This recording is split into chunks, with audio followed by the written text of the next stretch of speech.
দেবী সরস্বতীর প্রসিদ্ধ প্রণামগুলোর মধ্যে একটি প্রণাম মন্ত্র, জয় জয় দেবী চরাচর সারে, কুচযুগ শোভিত মুক্তাহারে, বীণা রঞ্জিত পুস্তক হস্তে, ভগবতী ভারতী দেবী নমস্তে। স্বামী সর্বজ্ঞানন্দ দারুণ গেয়েছেন প্রণাম মন্ত্রটি।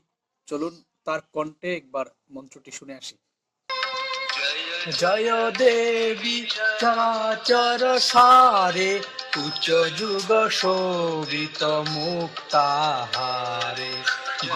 জয় দেবী চরাচর সারে, উচ্চ যুগ শোভিত মুক্তাহারে।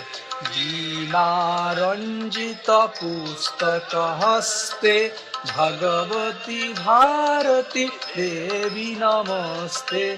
বীণা রঞ্জিত পুস্তক হস্তে, ভগবতী ভারতী দেবী নমস্তে।